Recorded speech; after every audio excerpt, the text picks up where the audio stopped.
Welcome everybody to today's Lunch and Learn. Today we are joined by Pat Wagner. Pat is the her and her husband run the research organization called Pattern Research, and she is joining us from Denver today. And so today she is going to be talking about creating online communities. So Pat, take it away. Thank you, Kim, and thank you folks for joining us today. I'm a big fan of DoSpace, and I work with libraries, museums, and institutions all over the United States and Canada, and people in the Omaha area should know how special DoSpace is. So I always like to start with a little plug for DoSpace. I'm not paid extra to say this, but DoSpace is a community technology library dedicated to empowering our community through access to technology and innovative learning experiences. And you should be proud to have it in the Omaha area. For those of you who haven't worked with me before, I've worked with libraries and other institutions since 1978.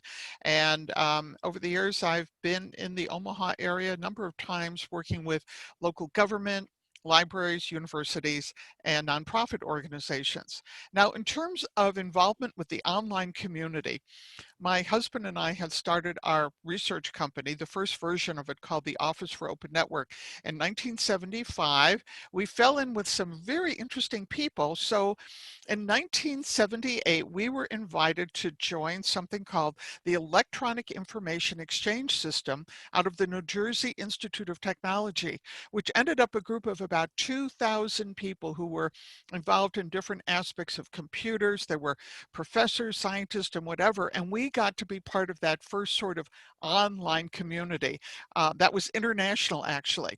And I have to describe what it was like sitting in our little office in downtown Denver with one of those line printers with the green and white striped paper with a 300 BPM, bit per minute printer, the kind that went ratchet, ratchet, ratchet, ratchet, ratchet, ratchet. And people who didn't know what to do with this new technology, and I'm not making this up, be prepared to be horrified, were downloading their doctoral theses into this system, which meant that we would leave our office at 6 o'clock at night, turn the printer on, come back at 8 o'clock in the morning, and it would still be printing out somebody's doctoral thesis. It was horrifying.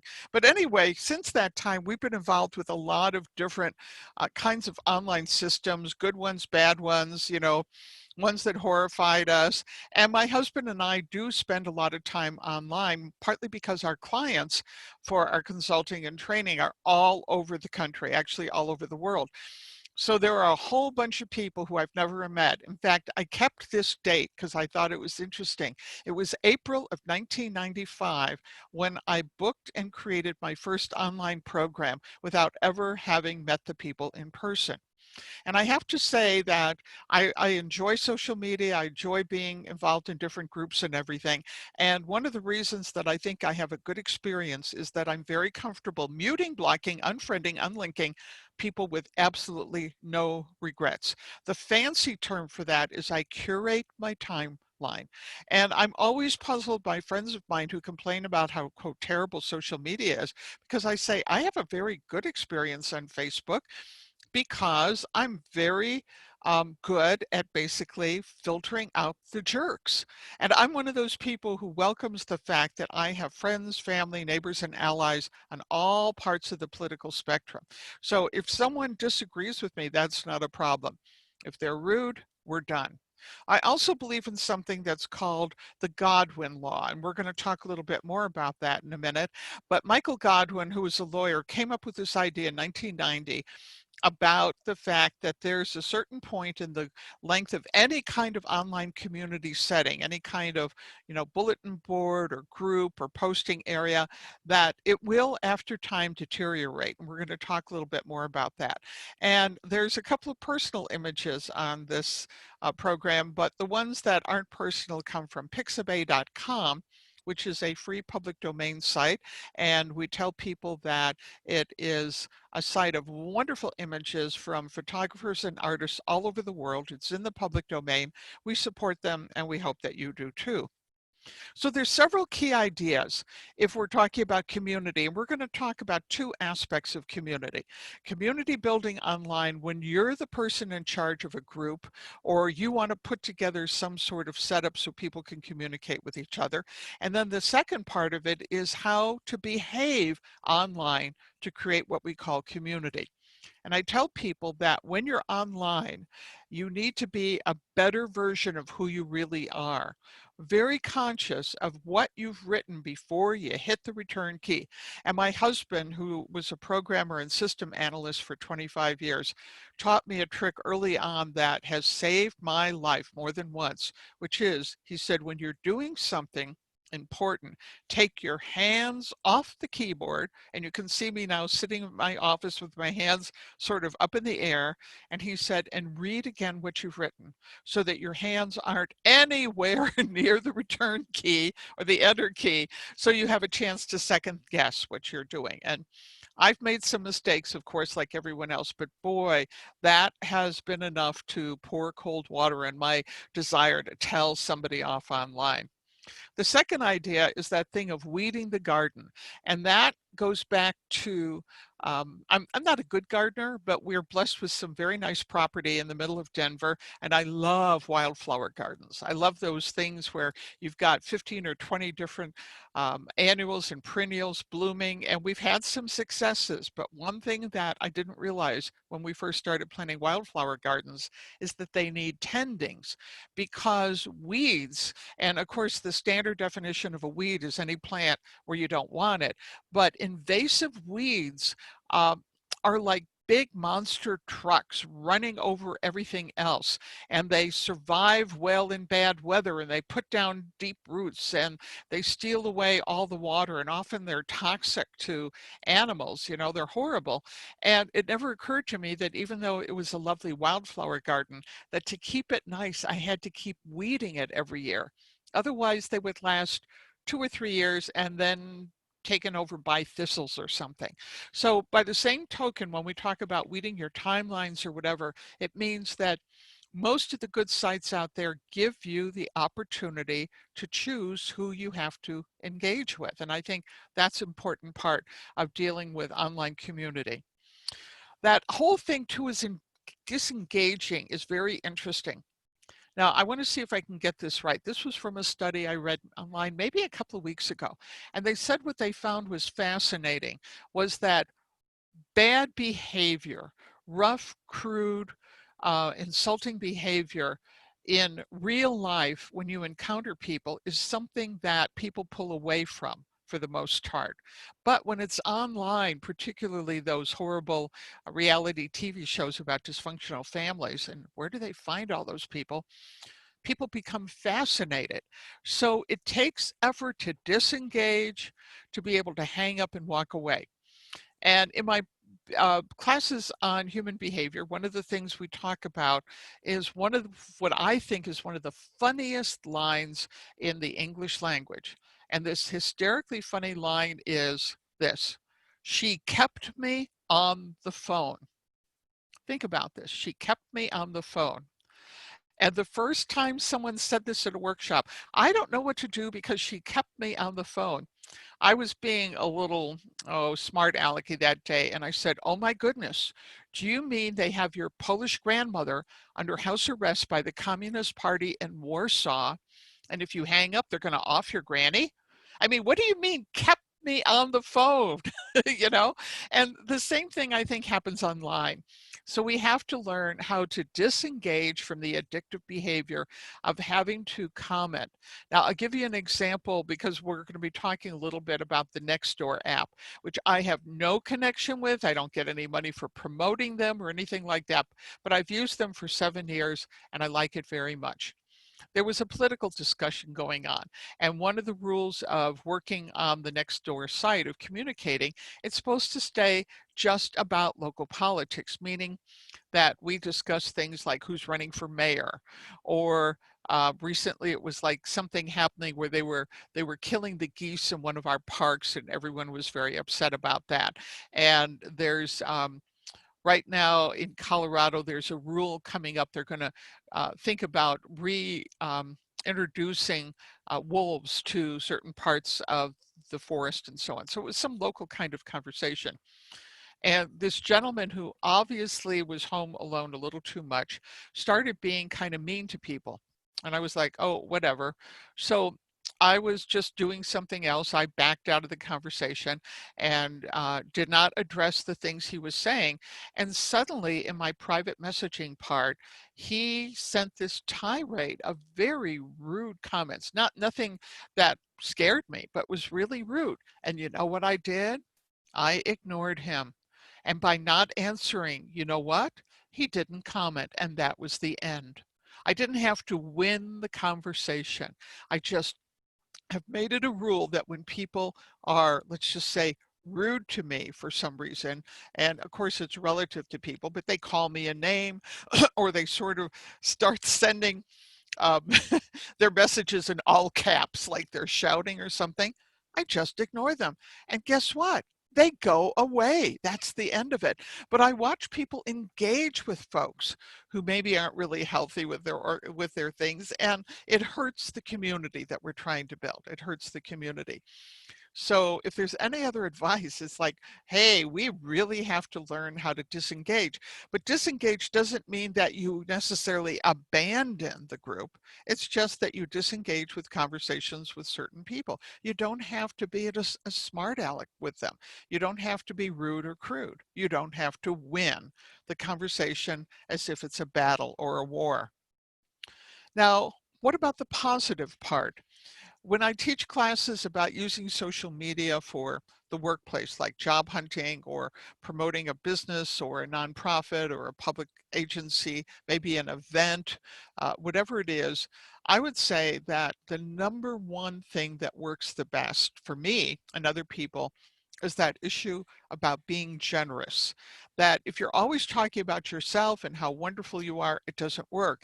And one of the wonderful things about being online is the connectivity, about the fact that you can look for cool stuff and share it with friends and neighbors and allies and customers. And I think that's one of the most fun things.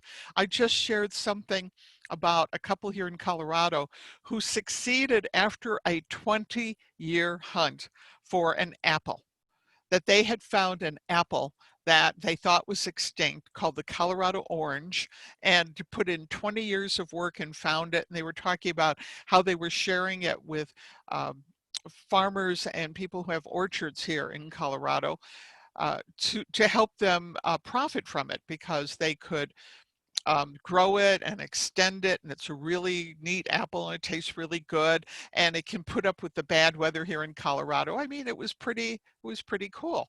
And I don't know the people who were doing it. I don't know the organization that was promoting that idea, but that old idea of here's a gift that I can give to other people is an attitude for building community. It's not just about me and I'm wonderful and I'm marvelous. I'm one who posts stuff about our business, but I also post, photos of our garden and fun stuff that we're doing with family, friends. I have a lot of friends and families spread out all over the world. And so as I find photos of family in my research and genealogy, I post those as well. And also saying thank you to people, connecting with them, praising them, rewarding the behavior you want to see. So when I see someone doing a good job, even if I don't know them, I'll say thank you and write a sentence to reward them, because I want to reinforce the behavior of what you might call the good players online, and not just take them for granted. And I've seen some people get so discouraged. I had one woman who was part of a writing group that I work with online, and I've been on that group now 6 years, met wonderful people from all over the world, and we post our writings and discuss it and so on. And somebody had sent something untold and mean to her about it. So she announced to the group she was going to stop writing. And I was like, I'm not going to let her get away with that. So I posted to her public and privately how much I liked her writing. I was very specific about what I liked about her writing. And I said that she should enjoy writing for herself, regardless of what other people said and everything. And I was so proud because later she said she started writing, she finished the piece she was writing, which was multi-chapter, and she's been actively writing. And she said having a friendly voice, having someone be friendly and kind to her meant the world to her. So I think being able to step forward like that is an important part of community building, maybe the most important part. So several things that we want to happen that I hope this class inspires you a little bit. One, be that person that other people like online, meaning that they follow, and it's a big compliment. And I know when someone might say, you know what, I'm always happy when I see your name pop up because I know it's going to be something positive, productive, entertaining, engaging. And it's not like, oh no, not one of Pat's tirades again. I really want my corner of the universe online to be a place where no matter who you are or what you believe or think about the world, if you're polite about what you believe and think, you're welcome. And if you treat other people with courtesy and respect, regardless of your beliefs, you are welcome. And I like that idea. And that's why I spend so much time making sure that my garden is well weeded. I don't let bad actors mess with my timeline, even if they're old friends, even if they're people I've known for decades. And I have blocked people I've known for 40 years because for whatever reason, they misbehave online. And I don't want anyone, even if I can put up with them and say, well, that's old George or Fred or Mary, whatever. I don't want other people to have to put up with them. And I don't want people to feel that they can't speak because if they say anything at all, they're going to get attacked. So we don't want them to corrupt. And again, really walk away, don't have to engage. I've also noticed something that people who behave well online tend to have a positive real life in real life. So if I think about those bad actors who I've deleted, the ones I know pretty well, and that we've broken bread, gone to parties, maybe even worked together at one time or another. I'm going to use a technical word here uh, in behavioral science, and that technical world is, guess what, they're jerks. A jerk is a person who's even either indifferent or unaware of how their behavior impacts other people. And a jerk is a jerk. And I've noticed that people who are nice in real life, who are polite, productive, fun to be around, right?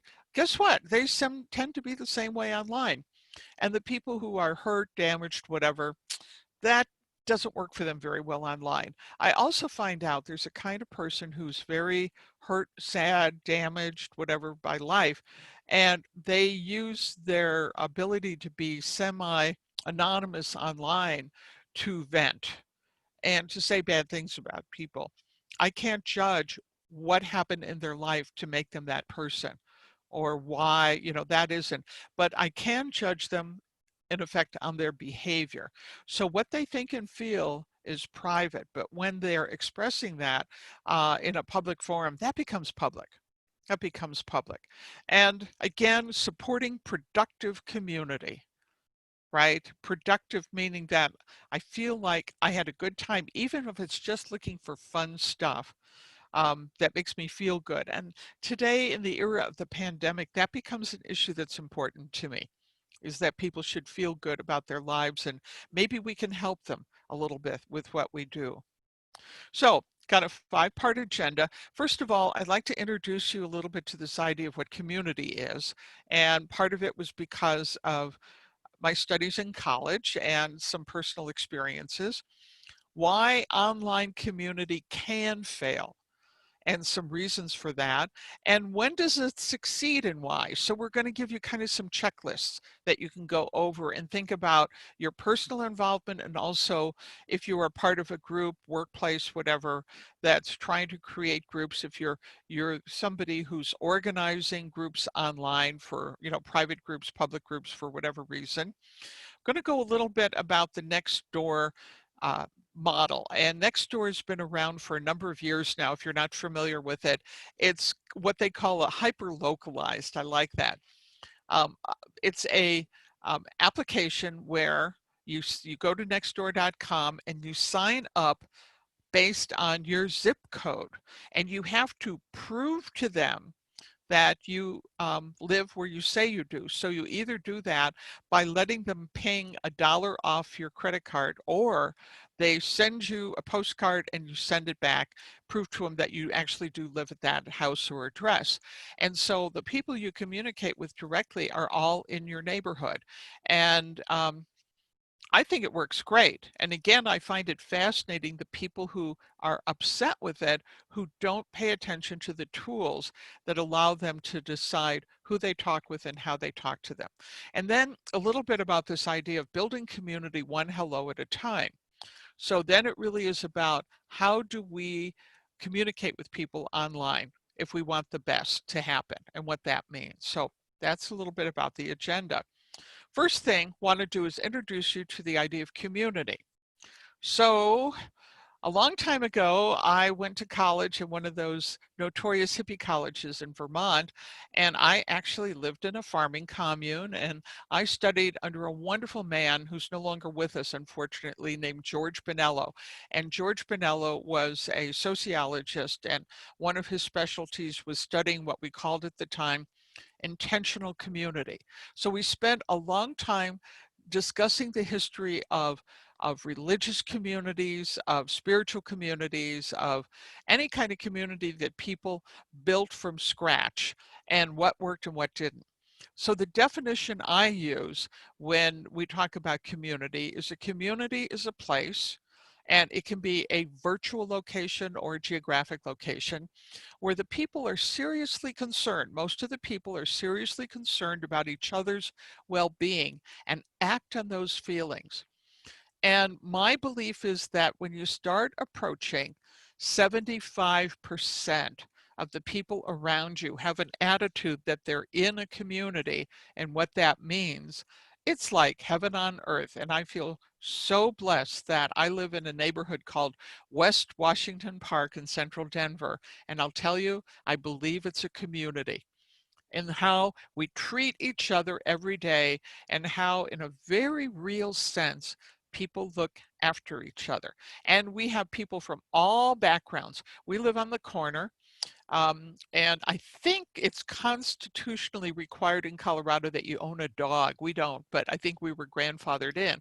So when I go out in the morning to check on things and feed the birds and do all that kind of stuff, literally the street, it's like a busy corner in downtown New York, because there's so many people walking around with their dogs, saying hello, stopping to chat, communicate with each other. We have a lady who lives across the street who's in their 90s, and we all kind of check in to make sure she's doing okay, and does she need anything. And if we don't see her over a day or two, someone will be knocking on her door just to make sure that she's okay. This morning I had a conversation with some city workers about some work they're doing on the water pipes, about when it might be finished or whatever. I mean, there's a whole bunch of things that happen. And that's what, for me, the community is the tipping point, where not just a few people, but most of the people are exchanging things. To me, it's like that old definition of a good marriage. In a good marriage, it's not 50-50, it's 75-75, meaning that each person is giving a little bit more into the relationship than what they might be getting out. And so it's not like they have a cash register or an accounting thing to say, well, I did this, now you have to do this back. Each person's giving a little bit more. And so again, I have this mental picture of 75%. I don't know if it's right or not, but it doesn't work if it's 3 or 4 people trying to hold up the entire community, just as it doesn't work if you're trying to build community online and you have 4 or 5 organizers and the other 400 or 500 people are just sitting and watching and reading. That's not a bad thing, but it's not what I would call a community. And to be a little poetic about it, community is the hello to everyone. And so even if you're got your headphones on and you're looking at your cell phone when you walk by my house, I'm a version of those "you kids get off my lawn," except it's not you kids that get off my lawn. It's "good morning, how are you?" And a comment about the weather or something happening or whatever. And almost every single time people kind of light up and look happy and smile. The gift that's on the recipient's terms, where we start to get to know each other well enough that I know, for example, that Hillary, who's one of my neighbors, rescues, well, she babysits and helps foster kitties and dogs. So when I had some extra peacock feathers given to me by a friend, I knew that Hillary would be very happy to get those peacock feathers, which she really was. And I have another friend named Hillary, lives on the same block, and she is somebody who she and her husband 2 or 3 times a week physically go to the grocery store. I don't, for different reasons. And every time she walks by the house, if I'm outside, have the door open, she checks in, says, "Need anything at the grocery store? I'm here to help you." The shared work is something that really helps people, and watching how many people are stepping up to be so generous and kind to each other and putting together things. As an animal lover, I love the Colorado Pet Pantry. I'm sure you have something similar in the Omaha area, where we get together in all kinds of events and donations and stuff to help people who are struggling a little bit. And it's something that you feel good working with people on it. Forgiveness. If you're the kind of person who carries a grudge, you're not going to be someone who is either going to enjoy or help create community. People make mistakes. People disagree. People misunderstand. People misspeak. English is a very slippery language. And so if you're carrying grudges that go back years, no offense, but I don't think I want you in my community. And then finally, celebration. Let's celebrate. I love the fact that one of the things we see online is all these silly little celebration things. I think, celebrate Black Cat Day, celebrate Chocolate Ice Cream Day. I mean, I love that kind of thing. And I think it's something that we need right now. We need all the silly, fun celebrations we can um, to make the days better for us, all of us, particularly, by the way, the kids. I think that's important. Now, here's that group of hippies in Plainville, Vermont in 1969. And this was part of a community. And actually, the gentleman on the far left is a man named John, who owned the local bookstore, who's also a poet and publisher. And as I recall, all the people who are in this particular photo were all poets and writers. And yes, I'm in there, but I'm not going to tell you which one I am. You can email me if you want to know who I was. And one of the things we talked about a lot was, how do we know if someone would be fit to be in a community? And if you were building an intentional community, how do you know that someone who showed up at the door and said, "Ooh, this looks fun what you're doing, I want to be part of it," how would we know they would be the right person to invite? So over the years, we developed kind of a model that when I was writing for the community organizations like Communities Magazine, this became the question, which would be, would you pass the interview to join my commune? And this sounds like an old folk tale, but you know what? It really worked. What we would do is ask people what their life was um, in the place they lived in before they joined the community. And some people would say, "Oh, I want to join your wonderful rural pastoral community where, you raise sheep and you shear sheep and you eat vegetables and all that good stuff and play drums, whatever. I want to come here because my life is miserable where I am. I don't like any of the people around. They're rude and noisy and difficult people. I want to be someplace where people are nice." The second kind of person says, "Oh, where I come from, people are wonderful. Oh, I'm the one who knows the name of everyone in my apartment building. I'm the one who enjoys organizing potlucks and group dinners. I'm the one who basically organized the babysitting exchange about stuff. And in bad weather, because we live in a place where there's snow, I'm the one with a bunch of friends, and we go out and shovel people's walks and things like that." but I looked at your community, it looked like a wonderful place, and I would be very happy if you accepted me as a participant. Now, who do you think you would invite into your community? Would you invite the person who's looking for an escape from all those bad people, or would you invite the person who already is establishing community? Now, one thing that's nice about online community for people who feel like outliers to society by the way they look, how they talk, how they dress, where they came from, their skills in English, socioeconomic status, a whole bunch of stuff, can find people welcoming them without that kind of look in their eye when they see you and say, well, you're not very pretty and you're not very tall and you're not very well dressed and whatever. So that part of the anonymity, I think, is really important and has become a haven for people. But again, in my experience, people who are bad actors in real life tend to be bad actors online as well. And just something to think about if you're taking a group of people like a professional association, for example, or a conference for a group of people you work with, religious organization, nonprofit, doesn't matter, and moving it online to create community there, there's a good chance that the people who bug you in real life are still going to be bugging you online.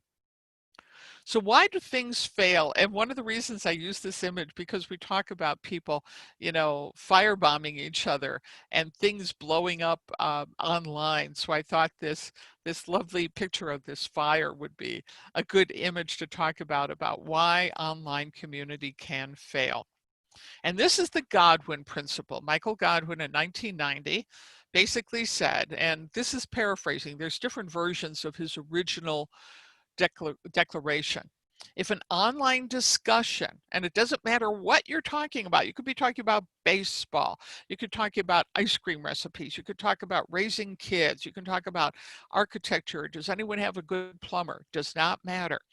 Whatever the discussion is, or the discussion thread where people are really, there's 500 comments, when it goes on long enough, someone inevitably will compare someone, maybe someone in the stream or an elected or appointed politician, they will compare them to Hitler, Adolf Hitler, or they'll call them a Nazi, or they'll compare him to his deeds. And usually that signals kind of a jump the shark, where at that point that the discussion is going to go downhill, the thread will probably stop, and there's a good chance that more and more people are going to leave the group.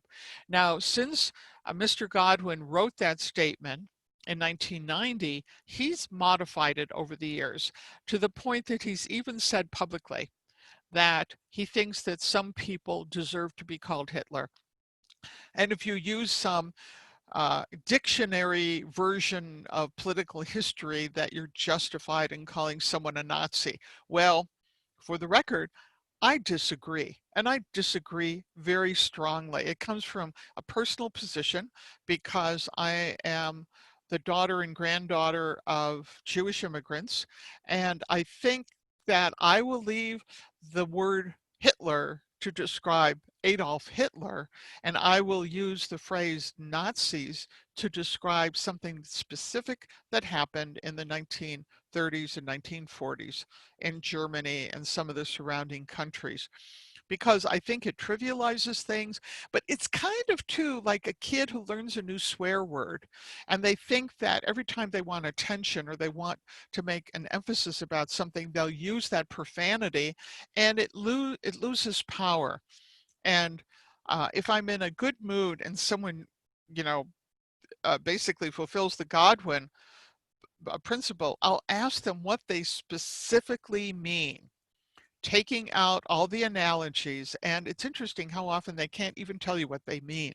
So I believe in the Godwin principle, and I also believe in, if you are to use this language with me, we're done.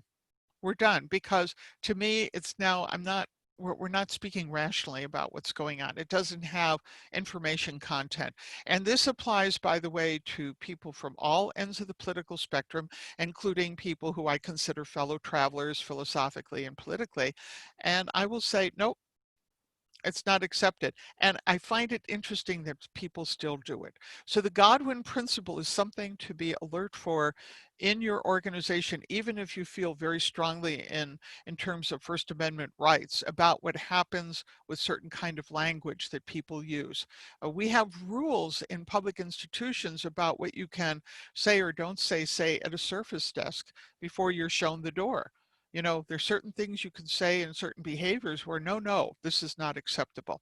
So do your own research on the Godwin principle and see what you think. What is your standards? What is your personal code of ethics? I think every community organization in real life or online should develop their standards that make sense to them and the people they serve.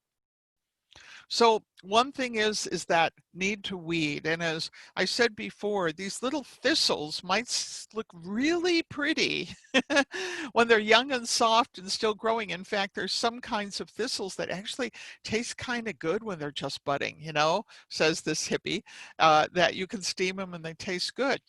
But thistles taking over a field where suddenly, you know, you can't put your animals there and you can't cut your hay, and you can't take your kids out to pick berries because there's so many thistles. That's what people don't need. So what happens? Well, here's some of the things I've seen. I've mentioned First Amendment rights. I worked, and this is an example of how goofy people can get. Worked with for a large um, Ivy League university in the East. Everyone wicked smart. And working with some of the people who were in the organization, they're good people. And somebody said, in effect, I get to be a bad person. And they were proud of the fact that they insulted people and they were rude to people. They were an employee of this private university, get to do all these behaviors based on their First Amendment rights. So I was asked to come in and work with this person and their cohort of bad actors plus other people about their behavior. And I said, no, you don't have to pay me a penny. Let's make this simple. I said, you have a world-class law firm, a law school attached to your university. Why don't you talk to one of the judges or one of the constitutional scholars and ask them to explain to people what First Amendment rights are? Because not only does it not protect people being rude to each other in a workplace, for goodness sakes, but it doesn't keep people from having to experience the consequences for those behaviors as well. But that's an argument people have. The second thing that can be a problem is something we already discussed, reactive responses, right? Reactive responses, meaning somebody says something and someone hits the return key. I almost wish, if I was queen, that I would have a moratorium. So if somebody posted something online and you hit the return key, it would not show for 24 hours. Or if you hit the return key, it would wait 24 hours and then bring up what you said and say, no, it's 24 hours later. Do you really mean to have posted this? So I think those kind of thoughtless reactive responses, even from good people, is one reason that online community deteriorates. Whoa, the escalation, right? I mean, the drama that goes in to some of these threads is amazing. I believe in passion and I believe in people feeling things strongly, but there's a kind of dramatic escalation where it becomes like two kids spitting insults in an alley when I was growing up on the south side of Chicago. Or you watch two stray cats nose to nose and their caterwauling gets larger and it's like, oh yeah? Well, you too. Oh yeah? You know, that sort of thing. Another kind of thing, and I actually talked to someone about this online. We have a small political group online. It's private and it's a group of people who all know each other, have same political views. We don't think we're right. We just share the same views. And one of the people who was a degreed professional, scholar, and everything, regardless of what anybody said about anything, he would bring up his pet project, his pet peeve over and over again to the point that I felt that no matter what someone said, he was cutting or pasting. And I said to him that rather than kind of getting on his soapbox every time someone said something, that it probably would work better if he asked a person a question rather than feeling that he had to do his one note rant about everything. And I said, people will engage with you better about why not ask a question? You're an intelligent, well-educated, respected person. People would be so flattered if you even said, well, tell me more about your position. Well, you know what? For whatever reason, he chose not to do that. And I blocked him after a week because he was filling the timeline of this little group with things that people were just turned away. He wasn't rude. It was just that he was obsessed with whatever it was he was talking about, regardless of the topic, including chocolate ice cream. Mind reading. We aren't so good at mind reading in our species. And one thing I notice online that things start to deteriorate when people assume they know the other person's intention. I know why you said that. I know what the hidden message is. And you know what? Even if you do, it creates a lot of difficulties for people because you'll find really good people who maybe aren't very articulate. Remember, again, English is very ambiguous. You can have the same word mean 100 different things to 100 different people. And suddenly you're the bad person because you used a word wrong or the other person tried to interpret it. So one of the things I try to teach in my classes on social media is if you are concerned about what someone asked, it's the time to ask for clarification if it's that important to you. And just to be able to say, I'm puzzled, I'm confused. Pat, did you really mean that you're really an avid fan of the Chicago Cubs? Because as I understand it, people who are rabid fans of the Chicago Cub are actually demented. Are you saying that you're demented? I'm confused. I really want to know. And then I can email them back or say to the group, well, actually, I am demented. And yes, I'm a Chicago Cubs fan, even before they won the World Series in 2016. But I see one of the problems a lot of times is people play a gotcha game online, thinking that they know what other people are thinking and they simply don't. Venting. Now, I admit that once in a while I get on a soapbox myself about something. I do that in social media, but you know what I do? I always put a venting warning at the top saying vent warning, longish rant, and then I put what the topic is that I'm going to vent on, even the word count so people can skip over it if I feel the need, and I don't do it very often. I try to stay articulate, try to have someone else read it, right? And people say they appreciate that. And somehow it's like, okay, Pat, I wasn't in the mood for one of your vents. I blocked you today. I skipped it over. I muted it. No big deal. And then there's the folks who, again, we alluded to, the ones who aren't doing very well in real life. So they continually do what we used to call AOA. You know, you've heard of DOA, dead on arrival. AOA, angry on arrival. And there's nothing that anyone else has done to bring on that behavior. But they think, and again, they are justified for whatever reason to be angry on arrival. What happens again is when you let the bad actors start taking over your garden, people begin to be afraid to post because they don't want to get attacked. Productive chats where people are actually working out something. When we had the issue in Denver about local legislation having to do with the homeless, we had a group of us were having a very productive discussion because rather than accusing ourselves of anything, we were going in, doing research and posting links to legislation, to speeches by elected official, posting from groups that deal with the homeless so that we could look at information and talk, what do you think? Is this your experience or whatever? And then we had people who came in and they just wanted to vent, to mind read, to shout, and we ended up closing down the thread and starting a new one because we had a certain tone where we were trying to be calm and respectful of each other, and we just left. And in some cases, the productive people leave and they don't come back. In some cases, the reputation of the group becomes damaged. I really admire my husband because he's part of a group that's about investing.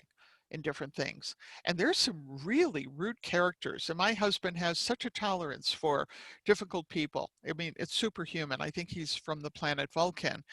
But he has told me several times that the reputation of the group itself has been damaged over time because of those particular bad actors. And then finally, someone has enough, and you know, and it disappears. It goes away because it's like we can't even sustain this anymore.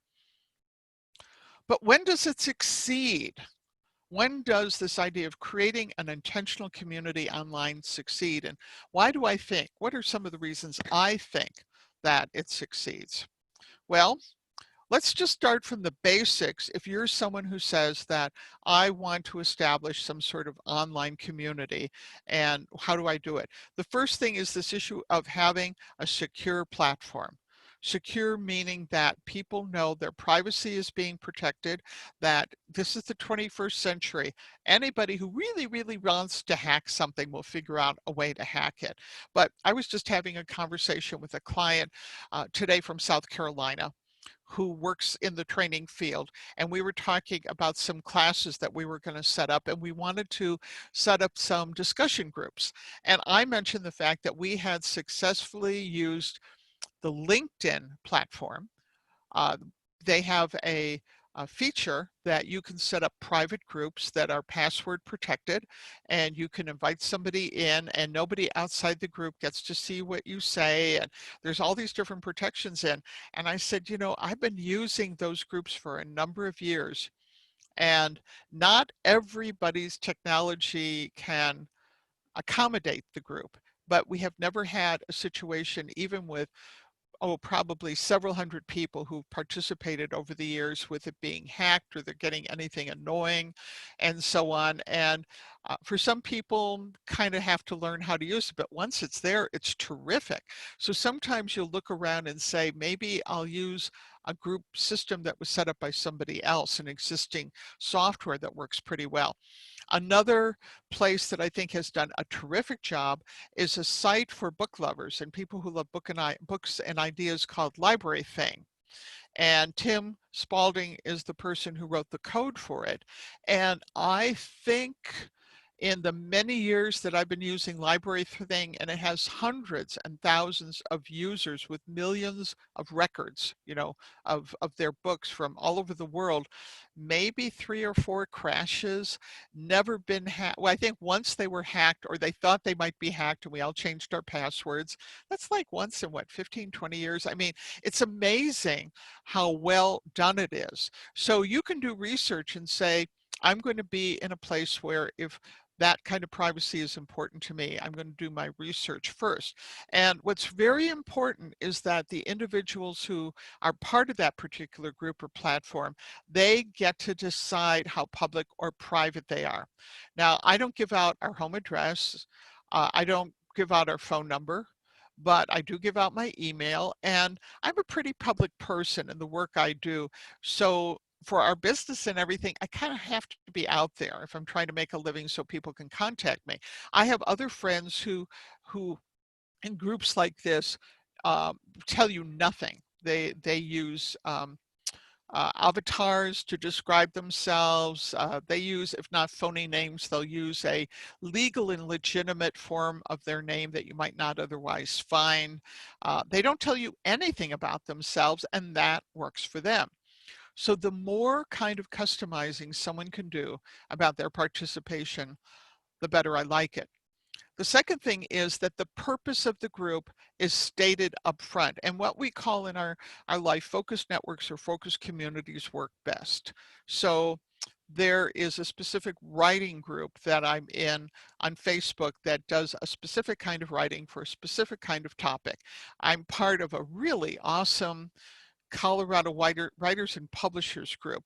Most of the people in it are people who are either aspiring writers or are successful. Most of them are in the fiction world. So we have a lot of people who are writing science fiction and romance and mystery novels and stuff. It's really great fun. And when you sign in, they are very specific about what this group is about and what it isn't about. So for example, you're welcome to ask questions, but this is not a group for self-promotion. And there's 3 or 4, there's not just one, there's 3 or 4 organizers, and they watch the stream, the timeline. They watch people posting. And if somebody posts incorrectly, there's a group warning. Just a reminder, folks, blah, blah, blah. And I'm pretty sure if they make that mistake again, they're gone. They're ousted from the group. But you know right up front what it's about, and that helps kind of focus people. And that idea too of keeping posts on topic, that I have groups that are, whoa, if you go off topic, they're on you in a second. Other groups will say, well, that's interesting, but maybe you want to post that someplace else. So again, there's that kind of curation and weeding going on. And the rules that are in place are simple and common sense. I think that's something that's really important, that we don't set people up to be criminals because they don't understand our obscure rules and our obscure language of what we're supposed to do and whatever. And there are organizers enforcing the rules. And what this means is there's, and we'll talk a little bit more about this when we talk about Nextdoor, human beings, not algorithms, are looking at what people are posting so they have a context and an idea about what's going on, and they can communicate with people about what's happening. So even though some people on some of the uh, places I really like Nextdoor, have claimed they've been summarily dismissed for doing nothing. Uh, when I've looked at the thread about what's going on, I have to say to myself, that wasn't nothing. That wasn't nothing. You know, there's a very specific rule, for example, on self-promotion. And you, even though you said, but I'm nice and I'm wonderful and the service I offer is wonderful, nonetheless, that was a rule. And I'm a business person and I don't promote on my groups. And if I want to do something that I think is going to bend a rule, I actually contact the organizers and say, this is what I'd like to do. Does this bend a rule? And I get one of two responses.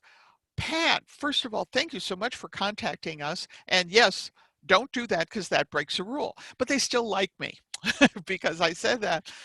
And other times I say, oh no, that's fine.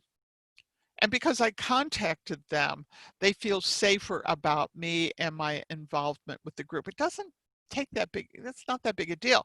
I find that the people who like to break the rules rarely check in with the organizers to say if what I'm doing is legitimate or not in this particular setting. And I know it gets dicey in these days because there's so many fairly heated political and philosophical discussions.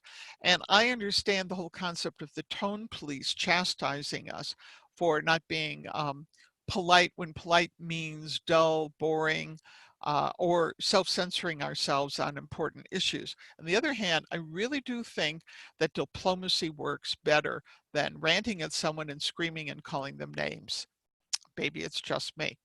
And then there's a process for enforcing the rules. And when I mean a process, it means that here are the steps that will happen. Okay. First of all, you will get a private email from one of the organizers discussing what happened. If it's a serious situation, they might say, please don't do this again. And if you do it again, you'll probably be blocked or your account will be disabled or something like that. Oops, it happened again. You were disabled. And then you get a note. And then they have some sort of thing where you can go to a higher place. You can appeal and affect what happened. And see if you get reinstated or unblocked or whatever it is. And that process for, in effect, enforcing the rules is sort of like a due process. It's an ethical process that's written up in clear language. It's posted in several different places, easy to read, no secret rules of any kind, explains things. And you know, it's an evolution. So I've noticed, for example, with the folks at Nextdoor, they've done things to make it better and better and better. And before I wrote this webinar in the last couple of weeks, I looked up to see what they were doing, and I was really pleased and could see how what they're posting is both more sophisticated and simpler. So again, they're one of those places, as is things like Library Thing, that I think it's really great to kind of look at what they're doing to say, is their system of communicating those standards and guidances to a large public audience something that we could use for what we do too, that there's a way that we can adapt it as well. Um, Here's something that we just have to accept the fact, and it still happens. Someone's running something. They're running a wonderful free service online. They're a wonderful free communication group, whatever it is, and it becomes popular. Well, several things happen. First of all, somebody had access to a free server and that server is no longer available, or it's gotten old and cranky and it doesn't accommodate new kinds of computer programs, or it has lost the ability to be safe and it's not um, obedient or aligned with the new standards for safety protocols online. So that's one thing that happens. Another thing is the number of people using it is growing so quickly that there's not a way to finance the extra space and people looking at it, and computer software deteriorates. I believe that not only does all technology suck, but technology is also sentient. And so after a time, even if you're doing your best, things start to deteriorate, sort of like that stuff you put in the refrigerator yesterday and you were so sure you were going to eat it, but it wasn't yesterday, it was 2 weeks ago, and now it's a chemistry experiment. I think the same thing happens. So I tell people that if you're doing some wonderful new free service or group, you might have to prepare for the time where somehow you're going to have to find the money to support what it is you're doing, that it probably won't last for free forever. And that's just kind of the ecology of the garden as well. So a little bit about Nextdoor. And by the way, this is a photo of the north side of our little house. It's a 1903 bungalow in the center of Denver, and it's got the old flagstone sidewalk. And all of those trees we planted, we have crab apples and locusts and hawthorns and what do they call the oh, it's Socrates drank the poison. Those I think of them in the Latin name, the Rus, R-H-U-S. And even in the hottest weather, it's this wonderful sort of cool alleyway that people walk through, the passage with all the leaves. And by the way, everything on this thing, it's all turning red and yellow now. It's very pretty this time of the year. And to me, it kind of epitomizes a lot about what I love about urban neighborhoods. Oh, and the garden on to the which is the south to the right in the spring and summer is filled with bulbs, which is kind of nice. Yeah. So introduction to Nextdoor. What are the things that Nextdoor does right? And nobody's perfect. And I'm sure people can say, oh, I've had terrible experiences. Okay, that's fine. But here's some of the things they do which I think are great. Community guidelines, as I said before, are clearly stated. You have to prove that you can be there, but you can hide your address. You can mute people and hide posts. You can close and delete discussions with folks. You can hide your address. You can change your settings as much as you want. You can private message people. You can share photos. And again, it's humans moderating, not artificial intelligence algorithms. So there's always that human touch of layers of people trying to make the community better. And I think that's one of the reasons it's worked so well. And it's all about neighbors helping neighbors. And that's our late great Kitty Joe with some of his penguin friends. Joe was an escape artist, and it got to the point that once every 2 weeks, emails would pop up on Nextdoor saying, do you know this kitty, this poor, starving, lonely kitty who seems to be hungry all the time? Joe at one point had 5 different families con about the fact that he was a starving kitty. And he was one of those neighborhood ambassadors. We could not keep him in the house. He always found a way to get out. And I've even had people, he passed away in March, and I even had people as recently as a week ago come to the front yard and say, oh, we heard that Joe has passed, we're so sorry. But I think of all those people who helped us with our animal and garden issues as well. This is a little list you can look at later of some of the things that we have used Nextdoor for that have been terrific. And then we have the issue of one hello at a time. And this are all the things that to summarize what we think is best. Staying calm and friendly, trusting and verifying information, and actively participating. All these things help. So I'm going to turn things back over and to see if anyone has any community stories. I know we're right at the end of this, but just wanted to see if there were any questions or comments that came in. Hi, Pat. It does look like there's one semi-question. It says, Vince says, quote, need to weed. I assume you want a strong moderator in your community, right? I like to have multiple strong moderators who don't interfere with conversations, but are there to keep things on track and to take action if needed, yes. Unmoderated discussions tend to, how would you say, validate the Godwin principle pretty quickly. Okay, did we have any other questions for Pat? Anything else?